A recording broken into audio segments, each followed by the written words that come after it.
அந்தி 26. அழகிய காலை பொழுதில் ஹர்ஷாவும் ஆத்யாவும் உறங்கிக் கொண்டிருக்க, அம்ருதா மட்டும் அறைக்குள் முகமெல்லாம் புன்னகையோடு அங்கும் இங்கும் நடந்து கொண்டிருந்தாள். தன் அவனிடம் தான் கருவுற்றிருக்கும் விடயத்தை எப்படி தெரிவிப்பது என்று விரல் நகங்களை கடித்தபடியே நாணத்துடன் அவள் சிந்தித்துக் கொண்டிருந்தாள். பிறகு ஒரு முடிவு எடுத்தவளாக உறங்கிக் கொண்டிருக்கும் ஹர்ஷாவின் கை வளைவுக்குள் புகுந்து கொண்டவள் அவனுக்கு முதுகு காட்டி படுத்துக் கொண்டாள். ஹர்ஷா மெல்ல விழிகளை திறந்து பார்த்தவன் அம்ருதாவை மேலும் தன்னோடு சேர்த்து அணைத்தபடி மீண்டும் உறங்கி போனான்.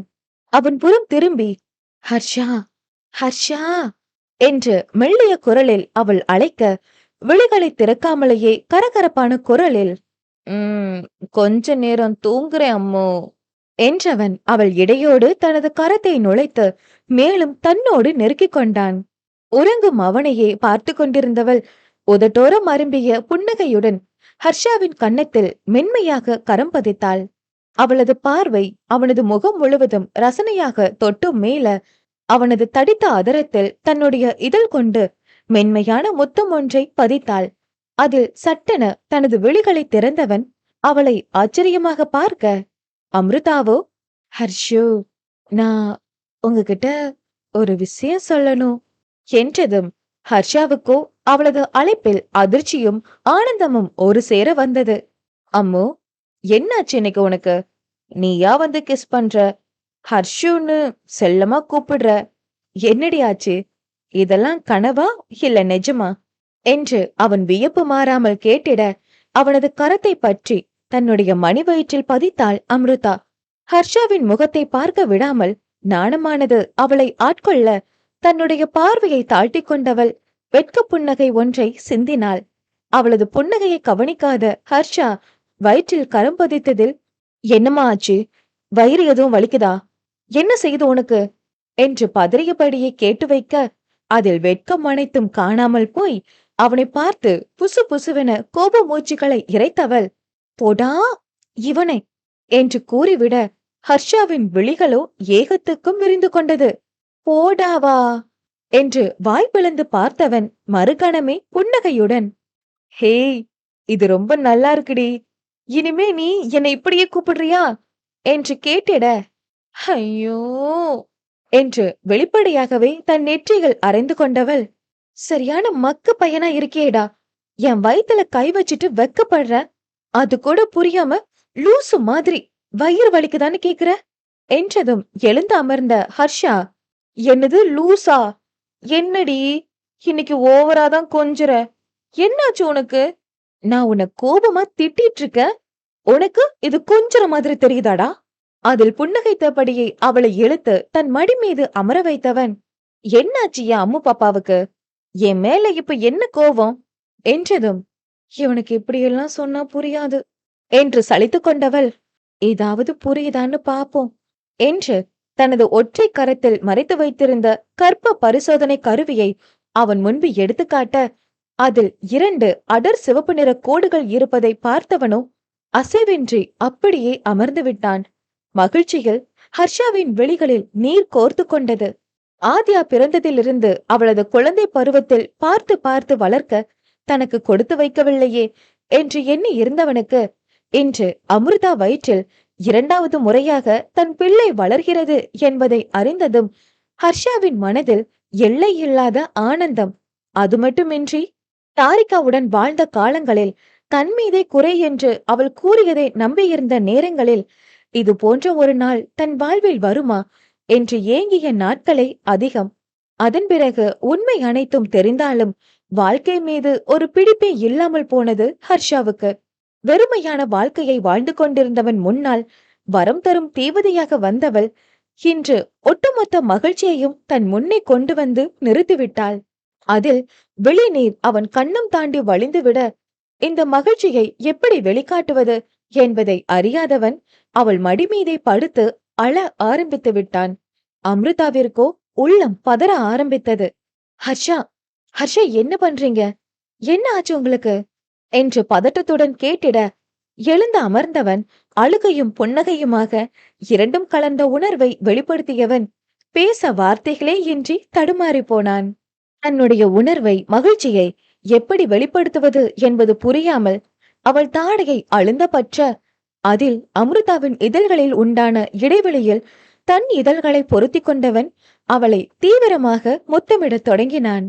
வார்த்தைகளால் அன்றி தன்னுடைய உணர்வுகளை முத்தத்தின் வழியே அமிர்தாவிற்கு புரிய வைத்துக் கொண்டிருந்தான் ஹர்ஷா. ஆழமான உணர்ச்சி மிகுந்த முத்தத்தில் அவன் எவ்வளவு மகிழ்வுடன் இருக்கிறான் என்பது அமிர்தாவிற்கு புரிந்தது. புரிய வைத்தான் ஹர்ஷமித்ரன். அது தானும் அவனை முத்தமிடத் தொடங்க இருவரும் அந்த நிமிடத்தில் நீண்ட நேரம் லயித்து இருந்தனர். மெதுவாக தனது இதழ்களை அவளிடம் இருந்து பிரித்து எடுத்தவன், thank you Ammu, thank you so much. இந்த விஷயத்த உடனே அப்பா அம்மா கிட்ட சொல்லணும் என்று எழுந்து போக முயற்சிக்க, ஒரு நிமிஷம் ஹர்ஷா, நான் சொல்றேன்னு தப்பா நினைச்சுக்காதீங்க. நம்ம டாக்டர் கிட்ட போய் கன்ஃபார்ம் பண்ணிட்டு அப்புறமா எல்லார்கிட்டயும் சொல்லலாமே, அப்போதான் எனக்கும் முழு திருப்தியா இருக்கும் என்று தயங்கியபடியே கேட்டிட, ஹேய், இதுக்கு ஏன் அம்மு தயங்குற? உன் இஷ்டப்படியே செய்வோம் என்று கூறியவன், கொஞ்ச நேரம் வெயிட் பண்ணு, நான் ரெடி ஆகிட்டு வந்துடுறேன், நம்ம ஹாஸ்பிட்டல் போகலாம் என்றதும் சரி என தலையசைத்தாள் அம்ருதா. இங்கு பாலா தாரிகாவிடம் வந்தவன், என்ன தாரிகா, உன்னோட கேஸ் கோர்ட்டுக்கே வந்துடுச்சு, ஆனாலும் நான் கேட்ட விஷயம் ஒன்னும் நடக்கிற மாதிரி தெரியலையே என்றதும், நீ புரிஞ்சுதான் பேசுறியா? அன்னைக்கு நிரஞ்சனா பேசும்போது நீயும் கேட்டுட்டு தானே இருந்த. அவ என்கிட்ட பேசுறதையே அவாய்ட் பண்றா. அப்படி இருக்கும்போது இந்த விஷயத்துல நான் என்ன பண்ண முடியும்? உன்கிட்ட நான் காரணம் கேட்கல, எனக்கு அவ வேணும், ஒரே ஒரு முறை, அவ்வளவுதான். உன்னால இத கூட பண்ண முடியாதா? முடியாதுன்னு சொன்னா நீ வேற பாலாவ பாப்ப என்று மிரட்டலாக அவன் கூற, சரி சரி இரு, எதையாவது சொல்லி முதல்ல அவளை இங்க வர வச்சுட்டு நான் வெளியில போயிடுறேன், அப்புறம் நீ என்னவோ பண்ணிக்கோ. இதுக்கு மேல இந்த விஷயத்துல என்னால வேற எதுவும் பண்ண முடியாது. சரி, அது போதும், நீ முதல்ல அவளுக்கு கால் பண்ணு என்றதும் நிரஞ்சனாவிற்கு அழைப்பை விடுத்தாள் தாரிகா. மறுமுனையில் அழைப்பை ஏற்ற நிரஞ்சனாவோ, உன்கிட்ட ஏற்கனவே நான் சொல்லிட்டேன் தாரிகா, எனக்கு கால் பண்ணாதன்னு என்று கோபமாக பேசிக் கொண்டிருக்கும் போதே, ஒரு நிமிஷம் நிரஞ்சனா, நான் சொல்றத கேளு, ரொம்ப முக்கியமான விஷயம், என்னோட வீட்டுக்கு வா பேசுவோம். என்ன விஷயம்? எதுவா இருந்தாலும் போன்லயே சொல்லு. நான் தான் சொல்றேன்ல, ரொம்ப முக்கியமான விஷயம், போன்ல எல்லாம் சொல்ல முடியாது. நீ இந்த ஒரு முறை மட்டும் நேர்ல வா பேசுவோம்.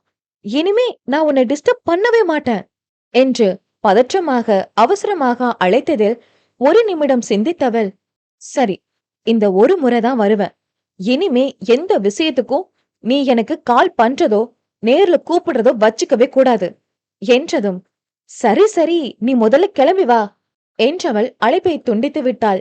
மறுபுறம் நிரஞ்சனாவோ, இவ்வளவு பதற்றமா பேசுறான்னா ஏதாவது முக்கியமான விஷயமா தான் இருக்கணும் என்று எண்ணியவள் தன் அன்னையிடம் தன் தோழியின் வீட்டிற்கு செல்வதாக கூறிவிட்டு தன்னுடைய ஸ்கூட்டியில் தாரிகாவின் வீட்டிற்கு கிளம்பிவிட்டாள். ஹர்ஷாவும் அமிர்தாவும் ஆத்யாவை அவள் தாத்தா பாட்டி பொறுப்பில் விட்டுவிட்டு வந்தவர்கள் மருத்துவமனையில் மருத்துவரின் அழைப்பிற்காக காத்திருக்க தொடங்கினர். அமிர்தாவை அழைத்த மருத்துவர் அவளது உடலை பரிசோதித்து பார்த்தார். பிறகு வெளியில் காத்திருந்த ஹர்ஷாவையும் அழைத்தவர் இருவருக்கும் வாழ்த்து கூறி மருத்துவ அறிக்கையை அவர்களிடம் கொடுத்தார். அதனை பெற்றுக்கொண்டவர்களிடம், அமிர்தாவோட வயித்துல 50 நாள் கரு வளர்ந்திருக்கு, ஹார்ட் பீட் வர ஆரம்பிச்சிடுச்சு, கர்ப்பப்பையில சரியான இடத்துலதான் கரு பொருந்தி இருக்கு, சோ எந்த பிரச்சனையும் இல்ல என்றதும் இருவரது முகத்திலும் அத்தனை மகிழ்ச்சி. குழந்தை வளர்ச்சிக்காகவும் சத்துக்காகவும் சில டேப்லெட்ஸ் எழுதி தர, மந்த்லி ஒன்ஸ் செக்அப் கூட்டிட்டு வந்தா மட்டும் போதும் என்று சில மாத்திரைகளை எழுதி கொடுத்ததும் இருவரும் மருத்துவருக்கு நன்றி கூறி விடை பெற்றனர். நிரஞ்சனா தாரிகா வீட்டிற்கு வந்த சமயத்தில் தாரிகா அங்கு இல்லை.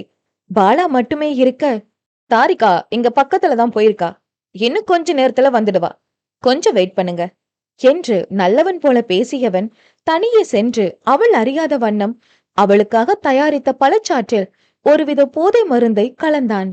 அதை அவள் முன்பு நீட்ட அதீத தாகத்தில் இருந்தவளோ எந்த கேள்வியும் கேட்காமல் அதை வாங்கி பருகினாள். அதில் பாலாவின் முகமோ வெற்றி களிப்பில் மின்னியது. நிரஞ்சனாவின் பார்வை சிறிது சிறிதாக மங்களாக தெரிய ஆரம்பிக்க தன்னுடைய சுயநினைவை அவள் இழக்கத் தொடங்கிய போதே அவளை தன்னுடன் சேர்த்து அணைத்தபடியே படுக்கை அறைக்கு அழைத்துச் சென்றான் பாலா. மெத்தையின் மீது அவளை கிடத்தியவன் பார்வை நிரஞ்சனாவின் மீது தவறாக படிந்தது. எவ்வளவு நாள் உனக்காக காத்திருந்தேன் தெரியுமா? இன்னைக்கு உன்னை அணுவா ரசிச்சு அனுபவிக்க போறேன்டி. எங்க நீ எனக்கு கிடைக்காமலேயே போயிடுவியோன்னு ரொம்ப பயந்துட்டேன் என்றவனது பார்வை அவளது தலை முதல் கால் வரை ஒரு முறை தொட்டு மீண்டது. அரைக்குறை மயக்கத்தில் இருந்தவளுக்கு பாலா பேசுவது நன்றாக கேட்டாலும் அவனை எதிர்க்க முடியாத நிலை. நேரத்தை கடத்த விரும்பாதவன் அவளது துப்பட்டாவில் கை வைத்து அதனை ஒரே இழுவையாக இழுத்து தூக்கி எறிய நிரஞ்சனா விழிகளில் இருந்து கோடாக வழிந்தது உவர் நீர். வேண்டாம், என்னை விட்டுடு என்றவள் வார்த்தைகள் கூட முனகலாக வெளிப்பட அதை சற்றும் பொருட்படுத்தாதவன் அடுத்ததாக அவளது மேலாடையின் மீது கரம் பதித்தான்.